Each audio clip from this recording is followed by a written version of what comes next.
ये कहानी है गुरु नानक देव के शक्तियों की। जब एक राजकुमारी ने उन पर अपना काला जादू चलाया और गुरु नानक के शक्तियों के सामने कैसे असफल हुई, इसके बाद वह और उसका पूरा जादुई देश गुरु नानक के चरणों में चला गया।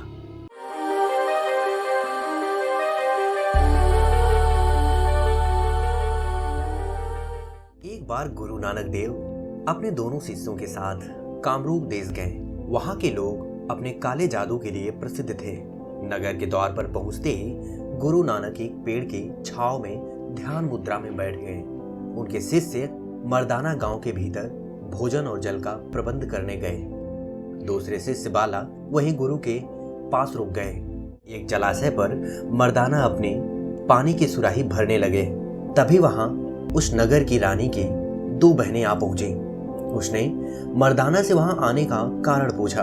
मर्दाना के उत्तर देते ही वह दोनों हंस पड़ी। वह बोली कि तुम तो भेड़ बकरी की तरह बोलते हो, चलो तुम्हें भेड़ बकरी जैसा बना देते हैं। इतना बोलकर उनमें से एक लड़की ने मर्दाना को भेड़ बना दिया। वह भेड़ बनते ही भे भे करने लगा।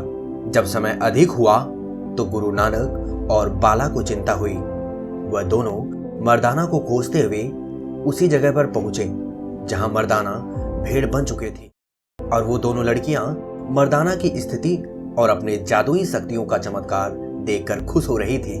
तभी उन दोनों ने गुरु नानक और उनके शिष्य को देख तो उनके मन में उन पर भी अपने शक्तियों को आजमाने का विचार आया। फिर क्या था, इस बार उन दोनों लड़कियों ने बारी बारी मंत्र बोलकर वही टोटका गुरु नानक पर आजमाया। लेकिन ये क्या, उनमें से खुद एक लड़की बकरी बन गई और दूसरी लड़की का हाथ हवा में जाम हो गया। यह सब देखकर वहां मौजूद लोगों ने नगर के रानी को सूचना दी।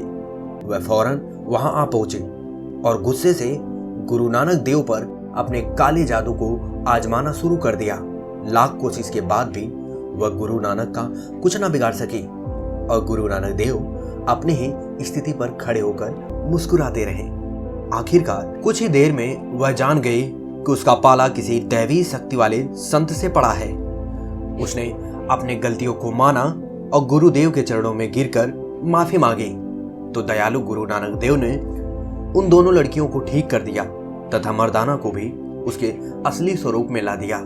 यह घटना देखने के बाद कामरूप देश के लोगों ने गुरु नानक देव से ज्ञान देने को कहा।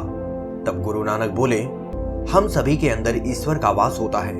लोगों को परेशान करना छोड़कर उनकी मदद करनी चाहिए। ध्यान करो, कर्तव्य पालन करो, लोगों से प्रेम करो। गुरु नानक यह उपदेश देकर वहां से आगे बढ़े। इसके बाद कामरूप देश एक प्रसिद्ध आध्यात्म केंद्र बना।